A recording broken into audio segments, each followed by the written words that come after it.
കുട്ടികൾക്ക് എക്കണോമിക്സിൻ്റെ എക്സാമാണ് അല്ലേ? എക്കണോമിക്സ് അപ്പോൾ കൊമേഴ്സുകാർക്കുമുണ്ട് ഹ്യൂമാനിറ്റീസുകാർക്കും ഒരുപോലെ തന്നെ ഉണ്ട്. എക്കണോമിക്സിന് 2 പുസ്തകങ്ങൾ 2 പാർട്ട് ഉണ്ട് അല്ലേ? ഇന്ത്യൻ എക്കണോമിക് ഡെവലപ്മെൻറ്റ് സ്റ്റാറ്റിസ്റ്റിക്സും. ചിലപ്പോൾ +2 കുട്ടികൾ ഇമ്പ്രൂവ്മെൻറ്റും എഴുതുന്നുണ്ടാവും. എക്കണോമിക്സ് +1 എക്കണോമിക്സ് ഇമ്പ്രൂവ്മെൻറ്റ് കുറേ കുട്ടികൾ എഴുതുന്നുണ്ടാവും. അപ്പം +1 എക്കണോമിക്സിലെ ഇന്ത്യൻ എക്കണോമിക് ഡെവലപ്മെൻറ്റ് അല്ലെങ്കിൽ ഇന്ത്യൻ എക്കണോമിക്സ് എന്ന് പറയുന്ന ഭാഗത്ത് നിന്നും നിങ്ങൾ പഠിച്ചിട്ട് പോകേണ്ട ഇമ്പോർട്ടൻറ്റ് ചാപ്റ്റർ വൈസ് ടോപ്പിക്കുകളാണ് പറയുന്നത്. ഈ ടോപ്പിക്ക് പഠിച്ചാൽ തന്നെ ഇന്ത്യൻ എക്കണോമിക്സിൽ നിന്ന് വരുന്ന എല്ലാ ചോദ്യത്തിനും ഉത്തരം എഴുതാൻ പറ്റും. അപ്പം ഇന്ത്യൻ എക്കണോമിയിലെ ഫസ്റ്റ് ചാപ്റ്ററിൽ പഠിക്കേണ്ടത് റീസൺസ് ഫോർ അഗ്രികൾച്ചർ അതായത് കാർഷിക മേഖലയുടെ സ്ഥാനത്തേക്കുള്ള കാരണങ്ങൾ എന്തൊക്കെയാണ്. ഇതൊരു 4 മാർക്കിൻ്റെ ചോദ്യമാണ്. എന്തൊക്കെയാണ് ബ്രിട്ടീഷ് ഭരണകാലത്തിൻ്റെ കാർഷിക മേഖലയുടെ തകർച്ചയ്ക്കുണ്ടായ കാരണങ്ങളെന്ന് ചോദിക്കും. പിന്നെ ആ ചാപ്റ്ററിൽ നിന്ന് പഠിക്കേണ്ട വേറൊരു ടോപ്പിക്ക് ഒക്യുപ്പേഷണൽ സ്ട്രക്ചർ അല്ലെങ്കിൽ തൊഴിൽ ഘടന. അതിൽ തന്നെ നമ്മുടെ പ്രാഥമിക മേഖല, ദ്വിതീയ മേഖല, തൃതീയ മേഖല എന്ന് പറയുന്ന 3 മേഖലകളുണ്ടല്ലോ, അതിനെക്കുറിച്ചാണ് അവിടെ പഠിക്കേണ്ടത്. ഇനി രണ്ടാമത്തെ ചാപ്റ്ററിൽ പഠിക്കേണ്ടത് ഗോൾസ് ഓഫ് 5 ഇയർ പ്ലാൻസ്, പഞ്ചവത്സര പദ്ധതിയുടെ ലക്ഷ്യങ്ങൾ എന്തൊക്കെയാണെന്ന് 4 മാർക്കിനോ അല്ലെങ്കിൽ 2 മാർക്കിനോ ചോദിക്കും. ഇമ്പോർട്ടാണ്. അതേപോലെ തന്നെ 5 മാർക്കിനോ 4 മാർക്കിനോ 3 മാർക്കിനോ ആ ചാപ്റ്ററിൽ നിന്ന് തന്നെ ഹരിത വിപ്ലവം, ഗ്രീൻ റവല്യൂഷൻ ചോദിക്കാൻ ചാൻസ് ഉണ്ട്.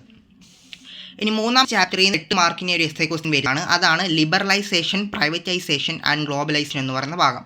ഉദാരവൽക്കരണം, സ്വകാര്യവൽക്കരണം, ആഗോളവൽക്കരണം, 3നെയും കുറിച്ച് 8 മാർക്കിന് എസ്സേ ചോദിക്കും. അല്ലെങ്കിൽ 6 മാർക്കിന് 5 മാർക്കിന് വയ്ക്കും.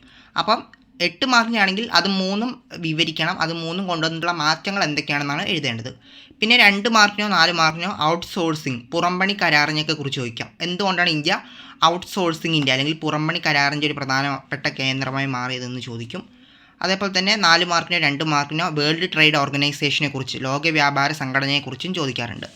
ഇനി ഇന്ത്യൻ എക്കണോമിയിലെ 4ാമത്തെ ചാപ്റ്ററിൽ ആദ്യം പഠിക്കേണ്ടത് കാറ്റഗറൈസിങ് പോവേർട്ടി അല്ലെങ്കിൽ പലതരത്തിലുള്ള ദാരിദ്ര്യം അല്ലേ? ദാരിദ്ര്യത്തെ കുറിച്ചാണല്ലോ നമ്മൾ ഇന്ത്യൻ എക്കണോമിയിൽ 4th ചാപ്റ്ററിൽ പഠിക്കുന്നത്. അതിൽ തന്നെ പലതരം ദാരിദ്ര്യങ്ങളെക്കുറിച്ച് പറയുന്നുണ്ട്. അവ ഏതൊക്കെയാണെന്ന് 4 മാർക്കിന് ചോദിക്കാം.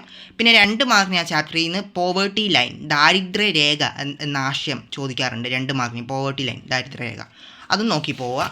പിന്നെ നോക്കേണ്ടത് ആ ചാപ്റ്ററിൽ നിന്ന് കോസസ് ഓഫ് പോവേർട്ടി, 5 മാർക്കിൻ്റെ ക്വസ്റ്റ്യനാണ്. കോസസ് ഓഫ് പോവേർട്ടി അല്ലെങ്കിൽ 4 മാർക്കിനും ചോദിക്കും. ദാരിദ്ര്യത്തിൻ്റെ കാരണങ്ങൾ എന്തൊക്കെയാണെന്ന് ചോദിക്കാറുണ്ട്. പിന്നെ 4ാമത്തെ ചാപ്റ്ററിൽ നിന്നും ഒരു 8 മാർക്കിന് എസ്സേ ക്വസ്റ്റ്യൻ വരാറുണ്ട്. അതാണ് പോവേർട്ടി അലിവേഷൻ പ്രോഗ്രാംസ്. ഇതെന്തായാലും നിങ്ങൾ ഇപ്പോഴേ പഠിച്ചിട്ടുണ്ടാവണം, നല്ല ഇമ്പോർട്ടൻ്റ് ആണ്. ദാരിദ്ര്യ നിർമ്മാർജ്ജന പദ്ധതികൾ അല്ലെങ്കിൽ ദാരിദ്ര്യ നിർമ്മാർജ്ജന പരിപാടികൾ എന്തൊക്കെയാണെന്ന് 8 മാർക്കിന് ചോദിക്കും. അത് കുറേ പരിപാടികൾ പറയുന്നുണ്ട് അല്ലേ? നമ്മുടെ ഇന്ത്യ ഗവൺമെൻറ് നടപ്പിലാക്കിയ ദാരിദ്ര്യ നിർമ്മാർജ്ജന പരിപാടികൾ, അത് വിശദീകരിക്കുകയാണ് വേണ്ടത്. പിന്നെ 5ാമത്തെ ചാപ്റ്ററിൽ നിന്ന് ഒരു ടോപ്പിക്ക് മാത്രം പഠിച്ചാൽ മതി. സോഴ്സസ് ഓഫ് ഹ്യൂമൻ ക്യാപിറ്റൽ, മനുഷ്യ മൂലധനത്തിൻ്റെ ഉറവിടങ്ങൾ എന്തൊക്കെയാണെന്ന്. അത് തന്നെ 5 മാർക്കിന് ചോദിക്കുകയാണ് ചെയ്യാറുള്ളത്. ചിലപ്പോൾ 4 മാർക്കിനും ചോദിക്കാം, അത് നോക്കിയിട്ട് പോകണം. പിന്നെ 6ാമത്തെ ചാപ്റ്ററിൽ ആദ്യം പഠിക്കേണ്ടത് അഗ്രികൾച്ചറൽ മാർക്കറ്റ്, കാർഷിക വിപണനം എന്താണെന്ന് 2 മാർക്കിന് ചോദിക്കാം. പിന്നെ measures taken by government to improve agricultural marketing, കാർഷിക വിപണനം മെച്ചപ്പെടുത്താൻ ഗവൺമെൻറ് സ്വീകരിച്ച തന്ത്രങ്ങൾ എന്തൊക്കെയാണെന്ന് 5 മാർക്കിന് ചോദിക്കാറുണ്ട്. അതും വളരെ ഇമ്പോർട്ടൻ്റ് ആണ്. പിന്നെ അതേപോലെ തന്നെ 2 മാർക്കിന് ചോദിക്കും ആൾട്ടർനേറ്റീവ് മാർക്കറ്റിംഗ് ചാനൽസ്, അതായത് ബദൽ വിപണന കേന്ദ്രങ്ങൾ. ഇന്ത്യയിലെ കാർഷിക ബദൽ വിപണന കേന്ദ്രങ്ങൾ ഓരോ സംസ്ഥാനങ്ങളിലും നമ്മൾ പഠിക്കുന്നുണ്ടല്ലേ, അത് ഏതൊക്കെയാണെന്ന് 2 മാർക്കിനും 3 മാർക്കിനൊക്കെ ചോദിക്കാം. പിന്നെ 4 മാർക്കിന് ഓർഗാനിക് ഫാമിങ്ങിൻ്റെ മെറിറ്റ്സും ഡീമെറിറ്റ്സും ചോദിക്കും. അതായത് ജൈവ കൃഷിയുടെ ഗുണങ്ങളും ദോഷങ്ങളും 4 മാർക്കിന് ചോദിക്കാറുണ്ട്. ഇനി ഇന്ത്യൻ എക്കണോമിയിലെ 7th ചാപ്റ്ററിലോട്ട് നോക്കാം. 7th ചാപ്റ്ററിൽ ആദ്യം നോക്കാനുള്ളത് ക്ലാസിഫിക്കേഷൻ ഓഫ് വർക്കേഴ്സ്, അതായത് തൊഴിലാളികളുടെ വർഗീകരണങ്ങൾ.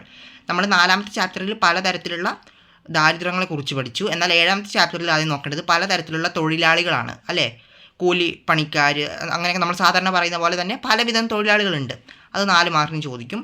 അതേപോലെ തന്നെ ടൈപ്സ് ഓഫ് അൺഎംപ്ലോയ്മെൻറ്റ്, വിവിധ തരത്തിലുള്ള തൊഴിലില്ലായ്മകൾ ഏതൊക്കെയാണെന്ന് ചോദിക്കും. നമ്മൾ സാധാരണ കാണുന്ന പോലെയുള്ള തൊഴിലില്ലായ്മകളല്ല, എക്കണോമിക്സിൽ പലതരം തൊഴിലില്ലായ്മകളെ കുറിച്ച് പറയുന്നുണ്ട്. അത് 4 മാർക്കിനോ 2 മാർക്കിനോ ചോദിക്കാം.